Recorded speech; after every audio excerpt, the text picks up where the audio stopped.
India has taken the first win. India வந்து ஒரு சின்ன விக்டரியை வந்து அச்சீவ் பண்ணிடுச்சு அப்படின்னு தான் சொல்லணும். அதுவும் யாருக்கு அகேன்ஸ்டா? ட்ரம்ப்புக்கு அகேன்ஸ்டாவே, அமெரிக்காவுக்கு அகேன்ஸ்டாவே வந்து இந்தியா வந்து ஒரு சின்ன விக்டரி எடுத்திருக்குது. மதன் என்ன மதன் சொல்ற? என்ன மேட்டர் அப்படின்னு கேட்டிங்கன்னா நான் சொல்கிறேன். யாரை வச்சு தெரியுமா நம்ம ஜெயிச்சிருக்கோம்? ஐஃபோனை வச்சு நம்ம ஜெயிச்சிருக்கோம். ஐஃபோன் வந்து இந்தியாவிலேருந்து அமெரிக்காவுக்கு போக போதில்ல. இந்தியா தான் வந்து இன்னைக்கு உலகத்திலே அதிகமான ஐஃபோன்ஸை வந்து அமெரிக்காவுக்குள்ளே கொண்டு போகுது. அதை வச்சு வேற வழியே இல்லாமல் ட்ரம்ப் கிட்ட வந்து இந்தியா ஒரு விக்டரி அடிச்சிருக்குது. அது என்ன அப்படிங்கிறத இன்னைக்கு வீடியோவில் சொல்ல போகிறேன். ரெண்டாவது விஷயம், இது வந்து ஒரு ரொம்ப பெரிய பாசிட்டிவான விஷயம். இந்தியா வந்து இந்த சின்ன விக்டரி எடுத்தது அமெரிக்காவுக்கு, எஸ்பெஷலி ட்ரம்ப்புக்கு அகெயின்ஸ்டா. அது என்ன அப்படிங்கிறத சொல்ல போகிறேன். ரெண்டாவது விஷயம், சைனா இந்தியாவோட சப்போர்ட்டுக்கு வந்து நிற்குது. நம்ம எதிர்பார்த்துருக்கவே மாட்டோம்ல, நம்ம லிஸ்ட்லேயே இல்லைடா அப்படிங்கிற மாதிரி நம்ம எதிர்பார்க்கல. பட் சைனா வந்து இந்தியாவுக்கு ஃபர்ஸ்ட் டைம் ஓப்பனாக சப்போர்ட் பண்ணியிருக்குது. ரஷ்யா இந்தியாவுக்காக நம்ம எதிர்பார்த்த மாதிரியே சப்போர்ட் பண்ணியிருக்குது. அண்ட் உலகத்தில் இவ்வளோ நாள் வந்த பிரச்சனையெல்லாம் வந்து இந்தியா எந்த சைடும் எடுக்காமல் நியூட்ரலாகவே மெயின்டைன் பண்ணிருந்தோம். நம்மளுக்கு யார் வம்புக்கும் போக வேணாம், யாரோட தொல்லைக்கும் போக வேணாம், நம்ம பாட்டுக்கு நம்ம நாடே கஷ்டப்பட்டு முன்னேறிட்டு இருக்கோம். நான் ஏன்டா உலக பஞ்சாயத்துக்குள்ளே போகிறேன்னு தானே போயிட்டு இருந்தோம். But slowly thanks to Trump வர வழியே இல்லை, இந்தியா சைடு எடுக்க வேண்டிய சிச்சுவேஷன். நம்ம கூடவே ஃப்ரெண்டுன்னு நினச்சி பழகின ட்ரம்ப் வந்து நம்மளை பழிவாங்க பழி வாங்குறதுக்கு எதுவும் இல்லை, சம்மந்தமே இல்லாமல் காயப்படுத்துறதுனால நம்ம கொஞ்சம் கொஞ்சமாக வந்து சைனா, ரஷ்யா இந்த ரெண்டு நாடுகளோட ஃப்ரெண்ட்ஷிப் இன்க்ரீஸ் ஆகிட்டே போயிட்டு இருக்குது. நம்ம பிரைம் மினிஸ்டர் அங்கே போய் சைனாவில் இருக்கிறத விடுங்க, ரஷ்யன் பிரசிடென்ட் இந்தியாவுக்கு வேற வரப்போறாரு. ஸோ ஏகப்பட்ட ட்விஸ்ட் அண்ட் டர்ன் வந்து லாஸ்ட் 24 ஹவர்ஸில் நடந்திருக்குது. உலகத்தில் a new global order is being formed. BRICS இவ்வளோ நாள் நம்ம வெள்ளைக்காரங்களுக்கு சலாம் போட்டது போதும்டா, நம்ம எந்திரிச்சு நிற்போம்னு சொல்லிட்டு நம்ம கிட்ட இருக்கிற சைனாவும் நம்மளோட பல வருஷ ஃப்ரெண்டான ரஷ்யாவும் ஒன்றா சேர்ந்து இந்த 3 முக்கியமான பவர்ஸ் ஒன்றா சேர ஆரம்பிச்சிருக்குது. இது யாருமே ஒரு மாதத்துக்கு முன்னாடி சொன்னால் நம்பியிருக்க கூட மாட்டோம். பட் அதுதான் நடந்துட்டு இருக்குது. டீட்டெயில்டாக உங்ககிட்ட என்னென்ன நடந்துட்டு இருக்குது, இந்தியா ஜெயிச்ச அந்த சின்ன விக்டரி என்ன, ட்ரம்ப்பை வந்து எல்லாரும் ப்ரெஸ்ஸுக்கெல்லாம் போனால் ட்ரம்ப்பை வந்து துரத்தி அடிக்கிறாங்களே, இந்தியன் ஜேர்னலிஸ்ட் மட்டும் இல்லை, குளோபல் ஜேர்னலிஸ்ட் வந்து யோ ஏன் இப்படிலாம் பண்ணிருக்க, உனக்கு அறிவு இருக்கா, அந்த மாதிரி கேட்காத குறை தான். பட் அதை தான் கேட்டுட்டு இருக்காங்க. என்னென்ன நடந்துட்டு இருக்குது இன்டர்நேஷனல் லெவலில்? இந்தியாவுக்கு last 24 hours has been extremely good. Why? டீட்டெயில்டாக உங்ககிட்ட சொல்ல ஆரம்பிக்கிறேன். பட் அதை பார்க்க ஆரம்பிக்கிறதுக்கு முன்னாடி இந்த மாதிரி வேர்ல்டு ஃபுல்லாக நடக்கக்கூடிய எல்லா முக்கியமான விஷயங்களும் நீங்கள் ரொம்ப சிம்பிளாக 10 நிமிஷத்தில் நைட்டு தூங்க போகிறதுக்கு முன்னாடி தெரிஞ்சுக்கணும்னு நினச்சிங்கன்னா மதன் கௌரி சேனலை சப்ஸ்கிரைப் பண்ணி எம்ஜி ஸ்குவாடில் சேருங்க. நெக்ஸ்ட் டைம் நீங்கள் யூடியூப்குள்ளே லாகின் பண்ணுறப்போ ஆட்டோமேட்டிக்காக வீடியோ வந்து மேலே வந்து உங்ககிட்ட அப்போ தான் நிற்கும். எம்ஜி ஸ்குவாடில் சேர்ந்துட்டீங்கல்ல. இப்போ நான் உங்ககிட்ட எக்ஸ்பிளைன் பண்ண ஆரம்பிக்கிறேன். ஹலோ எவ்ரிவான், நான் Madan Gowri and hello my dear MG squad. First விஷயம் என்ன அப்படிங்கிறதுலேருந்து நான் வர ஆரம்பிச்சிடுறேன். இந்தியா வந்து ஜெயிச்ச அந்த கொஞ்சம் விக்டரி என்ன மதன், நம்ம எல்லாருக்குமே தெரியும். நேற்றுக்கு வந்து இந்தியன் எக்ஸ்போர்ட் அமெரிக்காவுக்கு எது போகுதோ எல்லாத்துமேலேயும் நாங்கள் 50% டேரிஃப் போட போகிறோம் அப்படின்னு சொல்லியிருந்தாங்க. இதோட அர்த்தம் என்னன்னு பார்த்தீங்கன்னா, அமெரிக்காவில் ஐஃபோன் வாங்குவாங்கல்ல, உலகத்திலே அதிகமான பர்சன்டேஜ் ஆஃப் பாப்புலேஷன் வந்து ஐஃபோன் யூஸ் பண்ணுறது அமெரிக்காவில் தான், அவங்க நாட்டு கம்பெனி. ஆனால் அவங்க நாட்டில் அந்த ஐஃபோனை செஞ்சால் செம்ம காஸ்ட்லியாக இருக்குன்னு தான் சொல்லிட்டு சைனாவில் வந்து மேனுஃபேக்சரிங் எல்லாத்தையும் மூவ் பண்ணாங்க. சைனாலையும் அமெரிக்காவுக்கும் பஞ்சாயத்து வந்துக்கிட்டே இருக்குது. நம்ம அமெரிக்கா ஃப்ரெண்ட்லியாக இருக்கிற கண்ட்ரியான இந்தியாவுக்கு மூவ் பண்ணலான்னு சொல்லிட்டு நம்ம தமிழ்நாட்டிலே கூட பிளான்ட் எல்லாம் ஒர்க் பண்ண ஆரம்பிக்கிறாங்க. தமிழ்நாடு தான் வந்து, இந்தியா தான் மொத்தமாக வந்து ஓவராலாக அமெரிக்காவுக்கு அதிகமான ஐஃபோன் அனுப்புகிற கண்ட்ரியாக மாறிச்சு. இப்போ போன வருஷம் தான். இப்போ ட்ரம்ப் நம்ம கூட உரண்டை எழுத்துட்டார், பஞ்சாயத்து எழுத்துட்டாரு. ஸோ ட்ரம்ப் 50% டேக்ஸ் போடுறப்போ இந்த டேக்ஸ் யார் மேலே போய் விழுகுன்னு பார்த்தீங்கன்னா, இந்தியாவில் ஐஃபோனை செய்கிறாங்க, வேறு வழி இல்லை, வேறு எங்கேயும் மேனுஃபேக்சரிங் இவ்வளோ பெருசாக கிடையாது. சைனாவில் இருக்கிறது எல்லாத்தையும் நம்ம இங்கே மூவ் பண்ணியாச்சு. ஆப்பிள் தான் மூவ் பண்ணாங்க. இப்போ இந்த ஐஃபோன் வந்து மறுபடியும் அமெரிக்காவுக்கு போகிறப்போ இந்த டேக்ஸ் யார் மேலே விழுன்னு பார்த்தீங்கன்னா, ஐஃபோன் வாங்குகிற அமெரிக்கா பொதுமக்கள் மேலே விழும். ஸோ இப்போ ட்ரம்ப் வந்து என்ன தான் இந்தியா மேலே காட்டமான 50% டேக்ஸ்லாம் போட்டாலும் வாங்குற இன்னும் அடுத்த மாதம் ஐஃபோன் லான்ச் ஆக போகுது, வாங்குற ஒரு ஐஃபோனும் 50% எக்ஸ்ட்ரா டேக்ஸ் இருந்தால் எவ்வளோ கடுப்பாவாங்க. எல்லாருமே வருஷம் ஐஃபோனை மாற்றுறதுங்கிறது அமெரிக்காவில் ஒரு முக்கியமான ஒரு விஷயமா இருந்துட்டு இருக்கு. கரெக்டாக லேட்டஸ்ட்டுக்கு போகக்கூடிய நிறைய பேர் இருப்பாங்க. எல்லாருக்கும் ட்ரம்ப்புக்கு இந்தியாவை பிடிக்கலங்கிறதுக்காக 50% அமெரிக்காவில் இருக்கிற எல்லா மக்களும் ஐஃபோனுக்கு கொடுக்கணும்னு சொன்னால் எவ்வளோ காண்டாக இருக்கும். ஸோ அதுக்கு அல்டர்னேட்டிவும் கிடையாது. ஐஃபோனால் ஆப்பிள்னால உடனே நீங்கள் சைனாவில் மேலேயும் டேக்ஸ் இருக்குது, வேறு எந்த கண்ட்ரிலையும் உடனே செய்யவும் முடியாது. அப்போ வேறு வழியே இல்லை. ட்ரம்ப் என்ன தெரியுமா பண்ணியிருக்காரு, இந்தியா மேலே 50% டேக்ஸ்ன்னு சொல்லியிருக்காருல, அது ஐஃபோனுக்கு கிடையாதுன்னு இருக்காரு. It's a huge win for India and for apple. ஓகேவா? ஆப்பிள் வந்து ஆனால் இதை இந்தியா வந்து டேரெக்டாக இந்த என்ன வேலையும் பண்ணல, ஆனால் ஆப்பிளுக்கு பிஸ்னஸ் பாதிக்கக்கூடாதுன்னு சொல்லிட்டு இதை பண்ணியிருக்காரு. ஆனால் இந்தியாவுக்கும் இது வின் தான். நம்ம ஊரில் ஐஃபோன் மேனுஃபேக்சரிங் வந்து ட்ரம்ப்புக்கே பிடிக்கலனாலும், நம்ம நாட்டை வந்து ஏன்டா இவங்க சொல்கிறது கேட்கவே மாட்டேங்கிறாங்க, நான் தானே ராஜா அப்படிலாம் நினச்சாலும், இந்தியா சைலண்ட்டாக மேனுஃபேக்சரிங்கை இங்கே ஸ்ட்ராங் ஆக்குனதுனால ஐஃபோன்ஸ் வந்து இந்தியாவிலேருந்து தான் அமெரிக்காவுக்கு போக போகுது. ட்ரம்ப்போட டேரிஃபை மீறி போக போகுது. ட்ரம்ப்பே நான் ஐஃபோன் மேலே டேரிஃப் போட மாட்டேன் அப்படின்னு சொல்லியிருக்காரு. பட் இதுக்கு கொடுத்த வேலை நம்ம டிம் குக், ஆப்பிளோட தலைவர் வந்து ட்ரம்ப் கிட்ட இந்த வடிவேலு வந்து 23ஆம் புலிகேசியில் அந்த 2 பேர் உட்காந்துக்கிட்டு வெள்ளை கொடி வேந்தன் அப்படி இப்படின்லாம் வந்து புகழ் பாடிட்டே இருப்பாங்கல்ல. டிம் குக் இப்படி ஒரு காட்சியை நம்ம பார்த்துருக்கவே மாட்டோம் இதுக்கு முன்னாடி. உலகத்திலே மிகப்பெரிய கம்பெனியோட ஹெட் வந்து பிரசிடென்ட், அமெரிக்கன் பிரசிடென்ட் முன்னாடி போய் இருந்துக்கிட்டு ஒரு தங்கத்தில் வந்து ஒரு கார்னிங் கொரில்லா கிளாஸை வச்சு இந்த இங்கே கொடுக்குறோம், உலகத்தில் யார்கிட்டையும் கிடையாது அப்படின்னு சொல்லிட்டு கண்ணு முன்னாடி உலகமே பார்க்குறப்போ 24K கேரட் கோல்டை வந்து ஒரு கிஃப்டாக கரப்ஷன் கண்ணு அதனால உடனே ட்ரம்ப் இருந்துக்கிட்டு ஓகே பயங்கரமான ஆள் டிம் குக் அப்படி இப்படின்னு பேசுகிறாரு. இந்தியா மேலே இருக்கிற 50% டேக்ஸை வந்து ஆப்பிளுக்கு மட்டும் கம்மியாக்கியிருக்காரு. என்னங்க சார் உங்கள் சட்டம்? எனிவே இது வந்து இந்தியாவுக்கு கிடைச்ச ஒரு குட்டி விக்ட்ரி. ஆப்பிள் வந்து தப்பிச்சிச்சு, ஓகேவா? ஐஃபோன் இந்தியாவில் மேனுஃபேக்சரிங்கை இன்னும் எக்ஸ்டெண்ட் பண்ணுவாங்க. 2வது ஸ்டெப்புக்கு நான் வரேன். என்ன அப்படின்னு பார்த்தீங்கன்னா, Indian prime minister Narendra Modi வந்து இந்த பிரச்சனை ஆரம்பிச்சதுலேருந்து டேரெக்டாக இதை பற்றி எங்கேயுமே பெருசாக பேசல. பட் இன்றைக்கி பேசுகிறப்ப என்ன சொல்லியிருக்காருனா, இந்தியாவில் இருக்கக்கூடிய விவசாயிகள், மீனவர்கள், டைரி பேஸ்டு இண்டஸ்ட்ரி இருக்குல்ல, பால்காரங்க, மாடு வளர்க்குறவங்க, அவங்கள வந்து அமெரிக்கா வந்து நல்லிஃபை பண்ண பார்க்குது. அதாவது என்ன சொல்கிறாங்கன்னா, அமெரிக்காவில் இருக்கக்கூடிய பாலும், அமெரிக்காவில் இருக்கக்கூடிய விதைகளும், அமெரிக்காவில் இருக்கக்கூடிய தக்காளி வெங்காயத்தையும் வந்து 0% டேக்ஸில் இந்தியாவில் இறக்கணுங்கிறது தான் இந்த ட்ரேட் டீல் வந்து இந்தியா சைன் பண்ணாத ஒரு ட்ரேட் டீலோட முக்கியமான அம்சமாக இருந்திருக்குது. விச் மீன்ஸ் நம்ம ஊரில் இருக்கக்கூடிய சாதாரண விவசாயிகள், இந்த வீடியோ பார்த்துட்டு இருக்கிற முக்கால்வாசி பேரோட சொந்தக்காரங்க விவசாயியாக தான் இருக்கணும், இல்லை நம்மளோட அப்பா அம்மாவே விவசாயியாக இருப்பாங்க, இல்லை தாத்தா பாட்டி விவசாயியாக இருந்திருப்பாங்க. நம்ம நாட்டில் இன்னமும் 2ல் ஒருத்தங்க வந்து விவசாயம், 2 பேரில் ஒருத்தங்க வந்து விவசாயம் தான் பார்த்துட்டு இருக்காங்க. நம்ம நாட்டோட முதுகெலும்புதுன்னு சொல்லிட்டு மகாத்மா காந்தி சொன்னதுலேருந்து இன்னைக்கு வரைக்கும் அப்படி தான் இருந்துட்டு இருக்குது. ட்ரம்ப் என்ன கேட்குறாருன்னா, இப்போ நம்ம ஏன் நம்ம ஊரில் விவசாயம் ஆனால் இத்தனை வருஷம் கழிச்சு இருக்க முடியுதுன்னா, நம்ம வெளிநாட்டில் இருக்கக்கூடிய விவசாய பொருட்களை இந்தியாவுக்குள்ள அலோவ் பண்ணுறப்ப நம்ம டேக்ஸ் அதை ஏற்றி வச்சிருக்கோம்.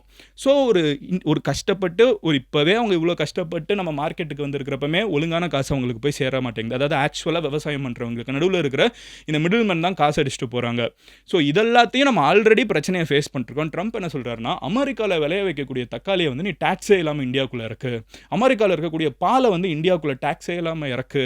இதை எப்படி இந்தியா ஒத்துக்கும்? இந்தியா வந்து இன்னைக்கு மோடி என்ன சொல்லியிருக்காருன்னா, பரவாயில்ல என்னோட தலை உருண்டாலும் பரவாயில்ல, இன்டெரக்டாக அதான் சொல்லியிருக்காரு. Even if it is my personal loss, it's okay, நான் வந்து அலோவ் பண்ண மாட்டேன் அமெரிக்கன் குட்ஸை வந்து, அதுவும் எஸ்பெஷலி இந்த அக்ரிகல்ச்சர், மீன், இதெல்லாம் வந்து அமெரிக்காக்காரங்க கிட்ட அதிகமாக காசு இருக்குது. அவங்க வந்து இப்போ ஜியோ வந்து மற்ற எல்லா கம்பெனியும் சாகிற வரைக்கும் ஃப்ரீயாக கொடுத்தாங்களா, அந்த மாதிரி கொடுத்து மார்க்கெட்டே காலி பண்ண முடியும். அதுக்கு அலோவ் பண்ண மாட்டேன், என்னானாலும் பரவாயில்ல, என்னோட பர்சனலாக இப்போ வந்து அதனால என்ன ஆகும், நிறைய பேருக்கு வேலை போகும். ட்ரம்ப் டேக்ஸ் ஏற்றிட்டே போகிறாரு, டெக்ஸ்டைல் இண்டஸ்ட்ரியில் இருக்கிறவங்க நிறைய பேருக்கு வேலை போகும். இந்த மாதிரி நிறைய பேருக்குலாம் வேலை போய் எனக்கே பிரச்சனை வந்தாலும் பரவாயில்ல, நான் இதை ப்ரொடெக்ட் பண்ணுவேன். ஸோ இதை பிரைம் மினிஸ்டர் சொன்னாருங்கிறத தாண்டி இதுதான் இந்தியாவோட அஃபிஷியல் ஸ்டாண்ட் அப்படிங்கிறத நம்ம எடுத்துக்க முடியும்.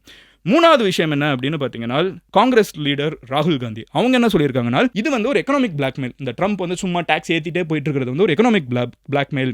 இந்தியா வந்து இன்னமும் ஸ்ட்ராங்காக ட்ரம்ப்புக்கு எதிராக போகணும், நம்ம இப்போ போயிட்டு இருக்கிறது பத்தாது, இன்னமும் ஸ்ட்ராங்காக ட்ரம்ப்புக்கு எதிராக நிற்கணும். நம்ம ஏன் ட்ரம்ப்பை பார்த்து பயப்படணும்?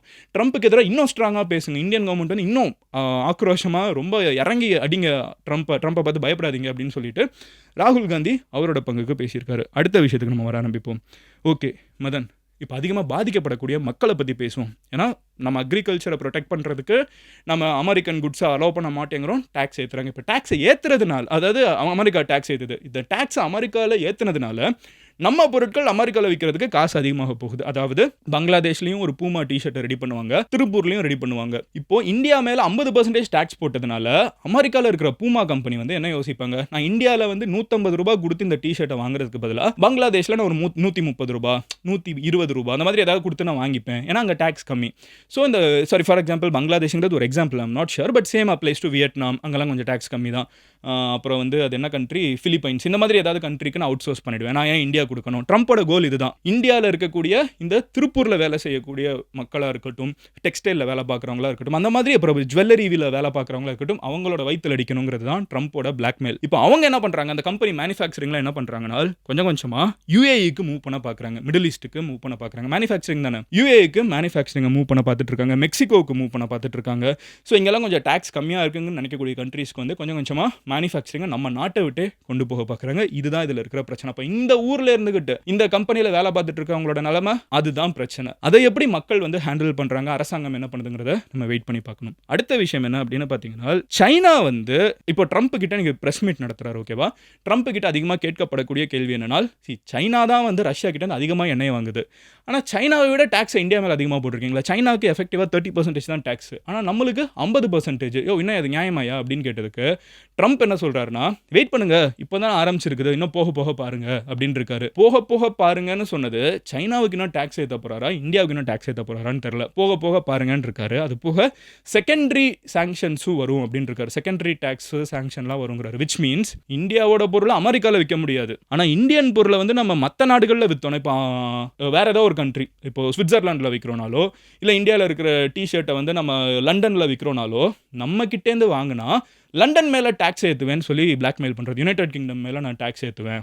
சுவிட்சர்லாண்டு கிட்ட வந்து இந்தியா கிட்டேருந்து நான் வாங்க மாட்டேன்னு இப்போ சொல்லிட்டு இருக்காரு. அமெரிக்காவில் வந்து டாக்ஸ் ஏற்றுவேன் இருக்காரு. அடுத்து என்ன சொல்கிறாருன்னா, மற்ற கண்ட்ரீஸ் யாராவது இந்தியா கிட்டேருந்து வாங்கினீங்கன்னா உங்கள் மேலேயும் டாக்ஸை ஏற்றுவேன். எப்படி இப்போ ரஷ்யா கிட்டேருந்து நான் எண்ணெய் வாங்க மாட்டேன்னு சொன்ன அமெரிக்கா அடுத்து என்ன சொல்லிச்சு, உலகத்தில் யாருமே ரஷ்யா கிட்டேருந்து எண்ணெய் வாங்கக்கூடாதுன்னுச்சு. கரெக்டாக. இப்போ அடுத்து வந்து இந்தியாவுக்குமே அந்த ஒரு பிளாக்மெயிலை வைக்க வாய்ப்பு இருக்குன்னு ட்ரம்ப் அவரோட வாயினாலேயே பேசியிருக்காரு. இது வந்து உண்மையிலே நம்மளை வந்து இது வேறு வழியே இல்லை. இந்த அதுக்கு நம்ம கேட்டு போனோன்னா தலைமையில் ஏறி உட்காந்துக்கிட்டே தான் இருப்பார். அதுக்கு பெஸ்ட் எக்ஸாம்பிள் என்னென்னு பார்த்தீங்கன்னா, நம்ம இங்கே யூரோப் எடுத்துப்போம். ஓகேவா. யூரோப் வந்து அமெரிக்கா என்ன சொன்னாலும் சலாம் போட்டுட்டு இருக்குது.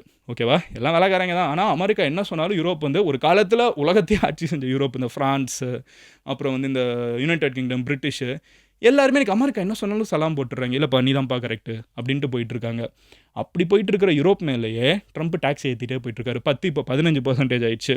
ட்ரம்ப்புக்கு கோல் வந்து என்னென்னு பார்த்தீங்கன்னா, அல்டிமேட்டாக உலகத்தில் வேறு எவனுமே மேனுஃபேக்சரிங்கில் இருக்கக்கூடாது.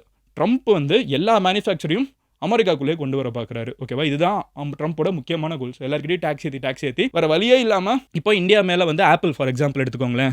இப்போ எதுவும் பண்ண முடியாது. டிஷர்ட் எடுத்துப்போம். Best example. டிஷர்ட்டு இந்தியா மேலே 50% டேக்ஸ், பங்களாதேஷ் மேலே ஒரு பர்சன்டேஜ், ஃபிலிப்பைன்ஸ் மேலே ஒரு பர்சன்டேஜ், எல்லார் மேலேயும் டேக்ஸ் ஏற்றினா அப்போ பூமாக்காரனும் அடியாஸ்காரனும் எங்கே தான் மேனுஃபேக்சர் பண்ணுவான்? வேறு வழியே இல்லை. அமெரிக்காவில் வந்து மேனுஃபேக்சரிங் பண்ணுறது காசு அதிகம் ஜென்ரலாக. ஓகேவா. ஏன்னா அங்கே வந்து நம்ம டாலரில் பே பண்ணணும், அவங்க வேலைக்கு வர்றது நிறைய ரூல்ஸ் பேசுவாங்க, இந்த மாதிரி நிறைய பிரச்சனை இருக்குது. அமெரிக்காவில் மேனுஃபேக்சரிங் பண்ணால் பேசிக்காக காசு அதிகமாக இருக்கும். அதனால தான் வேர்ல்டு ஃபுல்லாக மேனுஃபேக்சரிங் போச்சு. ட்ரம்ப் என்ன சொல்கிறாருன்னா, எல்லா ஊர்லேயும் நான் டேக்ஸ் அதிகமாக ஏற்றிட்டேன்னா, இந்தியா மற்ற ஊர்லேருந்து உருவாகிற பொருட்கள் நான் டேக்ஸ் ஏற்றிட்டேன் அமெரிக்காவில் விற்கிறதுக்கு. வேறு வழியே இல்லாமல் எல்லாரும் அமெரிக்காவில் தானே மேனுஃபேக்சர் பண்ணுவாங்க அப்படின்னு ட்ரம்ப் சொல்கிறாரு. அதை நோக்கி தான் போயிட்டு இருக்குது. ஓகேவா. இதெல்லாம் நடந்துட்டு இருக்கப்போ சைனா நம்மளோட சப்போர்ட்டுக்கு வந்து நிற்கிறது தான் இருக்கிறதுலே ஆச்சரியமான விஷயம். ட்ரம்ப்புக்கு வந்து முதல்ல சைனாவோட பஞ்சாயத்து இழுத்தாரு, ரஷ்யாவோட இழுத்தாரு, இப்படியே போயிட்டு இருக்கப்போ இந்தியா மேலே இப்போ தலையில் கை வச்சிருக்காரு. இந்தியா வந்து இறங்கிடும், பணிஞ்சு போயிடும் அப்படின்னு அவர் எதிர்பார்த்திருப்பாரு.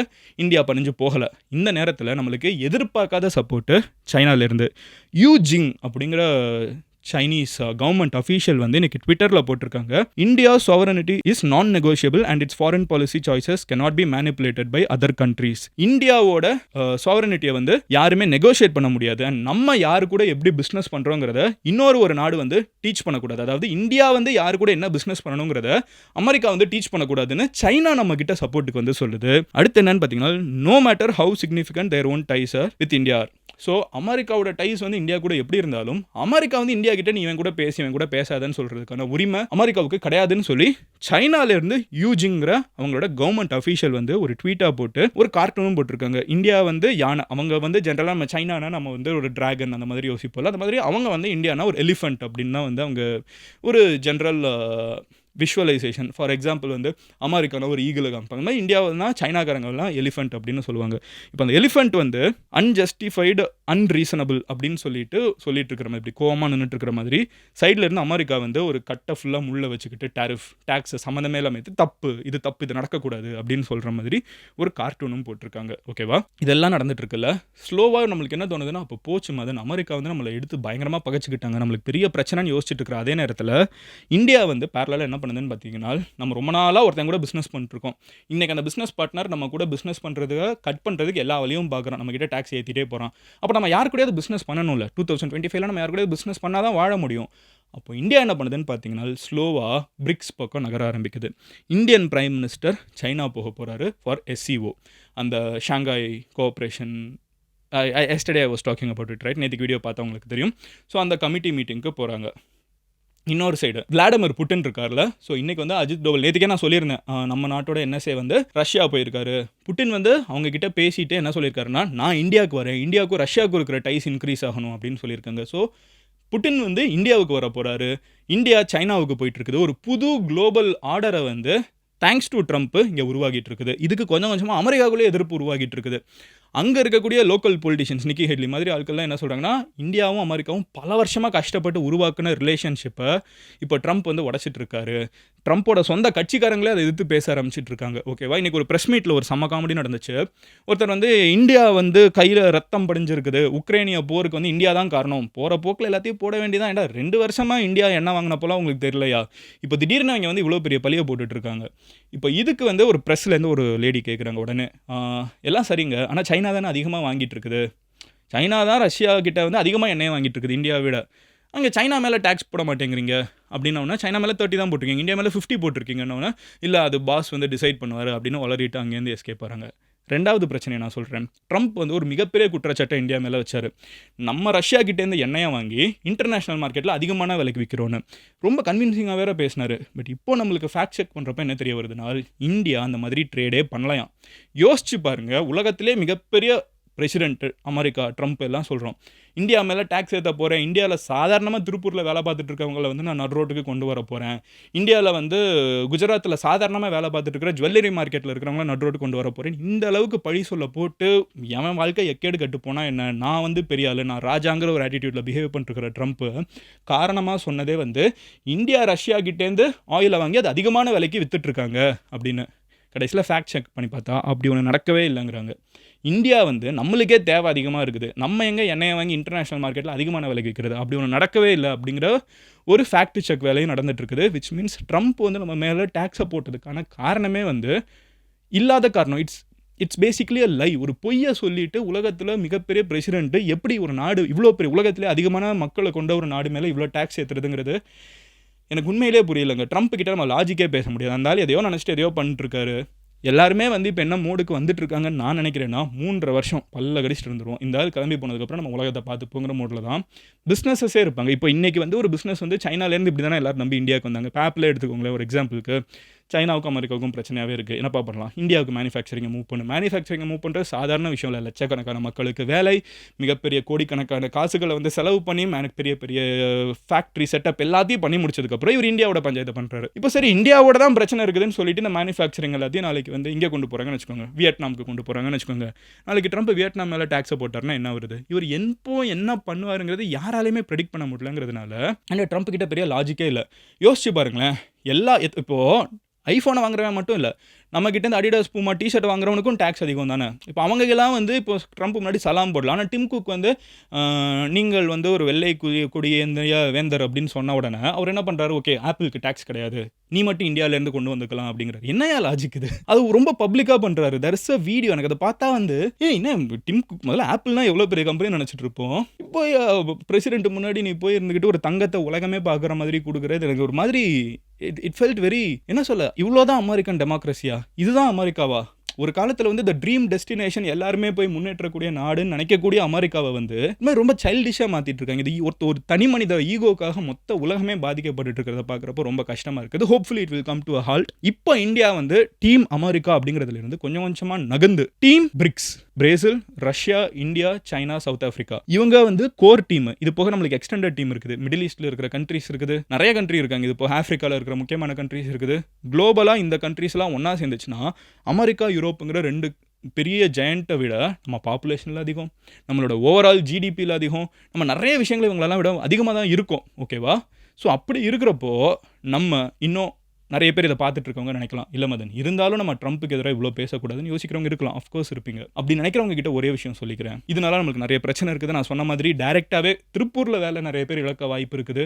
எல்லாமே கரெக்ட் தான். ஆனால் ஒரு விஷயம் நம்மக்கிட்ட ஒரு மிகப்பெரிய சூப்பர் பவர் இருக்குது. அமெரிக்கா அப்படின்னு இன்றைக்கி நம்ம சொன்னோன்னா, அமெரிக்கன் பிராண்ட்ஸ் அப்படின்னு நம்ம இன்றைக்கி சொன்னோன்னா நம்மளுக்கு ஞாபகம் வரக்கூடிய பேர்லாம் சொல்லுங்களேன். கூகுள், ஆப்பிள், ஃபேஸ்புக், வாட்ஸ்அப், அப்புறம் வேறு என்ன சொல்லலாம், இன்ஸ்டாகிராம், ட்விட்டர், கரெக்டாக இதெல்லாம் தான் அமெரிக்கா. சாட் ஜிபிடி, இதெல்லாமே நம்ம அமெரிக்கான்னு சொன்னால் இதெல்லாம் நம்மளுக்கு ஞாபகத்துக்கு வரும். கரெக்டாக குளோபலாக நம்ம இதெல்லாம் தான் எல்லாருமே யூஸ் பண்ணுறது. ஆனால் இது எல்லாத்தையும் அதிகமாக யூஸ் பண்ணுற நாடு எது? இந்தியா. அமெரிக்கா கிடையாது. நம்பராக நீங்கள் எடுத்து பாருங்களேன். இந்த ஆப் எல்லாத்தையும் அதிகமாக யூஸ் பண்ணக்கூடிய மக்கள் எங்கே வாழ்கிறாங்கன்னு பார்த்தீங்கன்னா இந்தியா. நம்ம நாளைக்கு இப்படி ஒரு டெசிஷன் எடுக்கக்கூடாது, எடுத்தால் எனக்கே ஒரு யூடியூப் மேலே குண்டு விழும். பட் ஒருவேளை இந்தியா கிட்ட ஒரு மிகப்பெரிய நெகோசியேஷன் பவர் இருக்குது. இந்தியா வந்து நாளைக்கு அமெரிக்கன் சாஃப்ட்வேர் சர்வீசஸ் எதையும் யூஸ் பண்ண மாட்டேன்னு நினச்சாங்கன்னா அவங்க என்ன ஆவாங்கன்னு யோசிச்சு பாருங்க. திடீர்னு அவங்க இப்போ டிக்டாக் வந்து காணாமல் போச்சுல இந்தியாவில் இருந்து, அந்த மாதிரி நம்ம நினைச்சோன்னா it won't go there. But India கிட்ட ஒரு பெரிய நெகோசியேஷன் கார்டு இருக்குது அப்படின்னு தெரிஞ்சுக்கோங்க. ஆப்பு விழுந்தா இந்த வீடியோ நீங்கள் பார்த்துட்டு இருக்கீங்களா, ஏன் தலையிலே விழும், இந்த யூடியூப் சேனல் மேலே விழும், யூடியூப் மேலே விழும், கூகுள் மேலே விழும், எல்லாரும் மேலே உள்ள வாய்ப்பு இருக்குது. நடக்கிறதுக்கான வாய்ப்புகள் கம்மி, ரொம்ப ரொம்ப கம்மி. ஆனால் இந்தியா தான் உலகத்திலே மிகப்பெரிய மார்க்கெட். நம்மளோட மக்கள் தொகை தான் இருக்கிறதுலே நம்மளோட மிகப்பெரிய ஸ்ட்ரென்த். அதை இந்தியா தெளிவாக ப்ளே பண்ணுற வரைக்கும் நம்மளுக்கு நல்லது தான். ஓகேவா? நம்ம எல்லா நேரத்துலையும் ட்ரம்ப்புக்கு தலை குனிந்து போகணும்னு அவசியமே கிடையாது. ரொம்ப முக்கியமான கேள்வி, நான் மறுபடியும் அதான் கேட்குறேன். இந்தியா மேலே டேக்ஸ் ஏற்றிட்டே போயிட்டு இருக்காங்க. அண்ட் ட்ரம்ப் ப்ராபப்ளி நம்ம வேற யார்கிட்டே விற்று அவங்க மேலேயும் டேக்ஸ் போடுவேன்னு சொல்லி ஒரு பிளாக்மெயில் ஆட்டிடியூடோட தான் பண்ணிருக்காரு. Which is not right. It's just not right. அது ஒரு தலைவன் பண்ணுற ஒரு விஷயம் இல்லை. நம்ம வீட்டில் இருக்கிற தாத்தா கூட இதை பண்ணக்கூடாது. அவர்கிட்ட அப்படி பேசிட்டு இருந்தா யோ பூமர் மாதிரி பண்ணாதையான்னு சொல்லிட்டு போயிடுவோம். கரெக்டாக உலகத்தோட மிகப்பெரிய போஸ்ட்டில் உட்காந்துக்கிட்டு ட்ரம்ப் வந்து அந்த பூமர் வேலையை தான் பார்த்துட்டு இருக்காரு. நீ என்ன சொல்லிட்டு தெரியுமா, நீ என்ன எதிர்த்து பேசிட்ட தெரியுமா, அதை தான் ட்ரம்ப் பண்ணிட்டு இருக்காரு. இந்தியா இவ்வளோ பண்ணாலும் ப்ரோ ட்ரம்ப்பாக போகணும் அப்படின்னு நினச்சிங்கன்னா டீம் ட்ரம்ப்னு சொல்லுங்கள். ஓகேவா? ஏன்னா இது ட்ரம்ப், அமெரிக்காவை நான் மறுபடியும் மொத்தமாக அமெரிக்கா இது கிடையாது. அமெரிக்காலே இது எதிர்த்து நிறைய பேர் பேசுகிறவங்க இருக்காங்க. ஸோ இது டீம் ட்ரம்ப்பா நீங்கள் இல்லை டீம் பிரிக்ஸா நீங்கள்? உங்களோட ஒப்பீனியன் என்ன அப்படிங்கிறத கமெண்ட்டில் சொல்லுங்கள். நாளைக்கு நான் உங்களோட வீடியோவில் பார்க்குறேன். உங்கள் ஃப்ரெண்ட்ஸ் யாராவது இந்த இன்டர்நேஷனல் அஃபேர்ஸ்லாம் க்ளோஸாக ஃபாலோ பண்ணுறாங்கன்னா அவங்ககிட்ட இந்த வீடியோ ஷேர் பண்ணுங்கள். அண்ட் ஆல்வேஸ் சப்ஸ்கிரைப் பண்ணுங்கள். அப்போனா தான் நாளைக்கு என்ன டெய்லி ட்ரம்ப் இருக்கிற வரைக்கும் குறையே இல்லைங்க. டெய்லி உலகத்தில் ஒரு பெரிய ட்விஸ்ட்டை போட்டுட்டு தான் இருக்காரு. நீங்கள் நாளைக்கு ட்விஸ்ட்டை தெரிஞ்சுக்கணும் அப்படின்னு நினச்சிங்கன்னா மதன் கௌரி சேனலை சப்ஸ்கிரைப் பண்ணி MG ஸ்குவாடில் சேருங்க. வேறு ஏதாவது டாபிக் நான் பேசணும்னு நினச்சிங்கன்னா இன்ஸ்டாகிராமில் மதன் கௌரின்னு சொல்லி சர்ச் பண்ணுங்க. It's verified profile. நீங்கள் அங்கே வந்து என்கிட்ட டிஎம்ல அடுத்து நான் இதை பற்றி பேசணுங்கிறத சொல்லலாம். Until then, bye Madan Gauri, signing off here. Love you all. Take care. Bye. Cheers MGs.